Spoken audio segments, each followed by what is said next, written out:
What's happening, folks? Welcome back to my studio. So we got our first official synopsis for the upcoming MMPR, the reboot comic. And this one sounds exactly like Once and Always.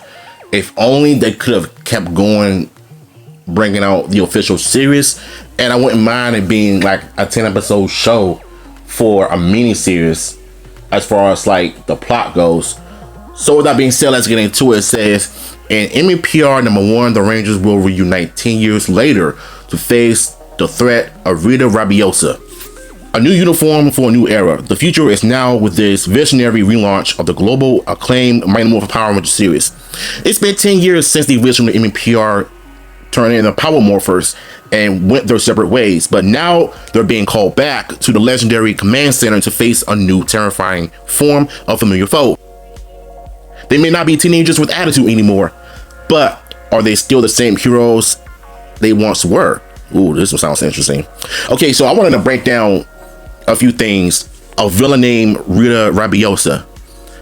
I had trouble trying to pronounce his name for some odd reason, but the more I read into it, the more I realized this one sounds exactly like Once and Always. Because, you know, even though it's a good special, but I feel like they left a lot of room for future projects, as far as like leaving Once and Always on a cliffhanger the way they did. You know, you could tell they weren't done yet. They're just getting started. So, yeah. Even though they did the Reader's Rewind comic, it's pretty much like Once and Always, if you catch my drift. Though it is a good book, but I still wish we could have gotten more, in my honest opinion. And then we get to the part where it says, they may not be teenagers with attitude anymore, but are they still the same heroes as they once were?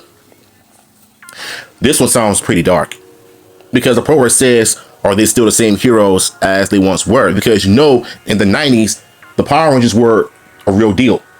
They were the real deal. So if this reboot sounds anything like this, then it's safe to say then this is going to probably sound like it's going to be based off the comics. No matter how you slice it, it sounds just like it. And you know what? I am interested in seeing how Deoxy 360 reacts to this, because I know he's not the fan of the suits or the diamonds on the chest. And I get it, you know, not everybody's a fan, but I personally don't mind a different Power Ranger suit as long as this represents Mighty Morphin in the way people remember them. You know, in my opinion, that's really all that matters, basically. So how y'all feel about this? Let me know in the comments down below. I'm out of here. Peace.